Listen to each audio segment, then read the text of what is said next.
Marami sa atin nang alam ang ganitong luto pagdating sa karne ng baboy. Sikat na sikat to sa mga handaan at lalong-lalo na sa mga piyestahan. Kaya halika, samahan mo ako magluto. Naghiwa pala tayo dito ng 1.5 kilo ng karne ng baboy. Inuna ko palang hiniwa kanina yung atay. Dito, titimplahan lang natin ng paminta, betchin at konting toyo. Kaya bago pa lang natin ito isalang mamaya ay kapit na ang mga lasa nito sa karne. Ganun lang din ang gagawin natin sa atay. Lalagyan lang din natin ng konting toyo. Papainitin lang natin itong mantika, saka naman natin ilalagay itong bawang at sibuyas. Hahaluin lang natin ito hanggang sa mamula. At saka naman natin ilalagay itong natimplahan nating karne. Paulit-ulit lang natin itong hahaluin. Saka naman natin ito tatakpan. At nung natuyuan na, maglalagay naman tayo ng tubig. Palalambutin lang natin yan ng mga nasa 20 minutes.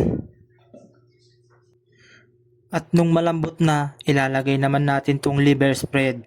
Isang sachet ng green peas, oyster sauce, at dahon ng laurel. Maghihintay lang tayo ng ilang minuto.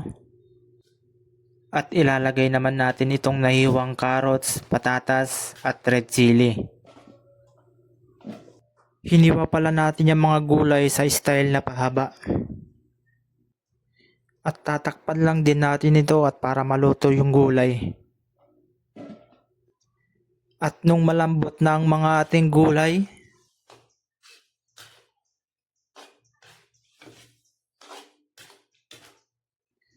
ihuhuli naman natin itong atay ng baboy.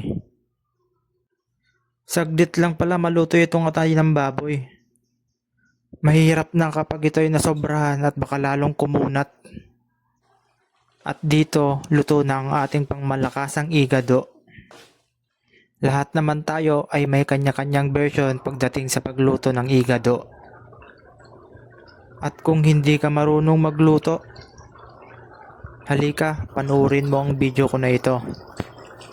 At kung nanonood ka pa hanggang ngayon, pwede mo bang i-share, i-like at i-follow? Comment mo nga kung taga saan ka at saan umabot ang video ko na ito. Abang-abang po kayo sa mga susunod na lulutuin ko. Maraming salamat nga pala sa mga sumusuporta. Patuloy lang kayong manood sa mga video ko. At marami pong salamat sa inyo.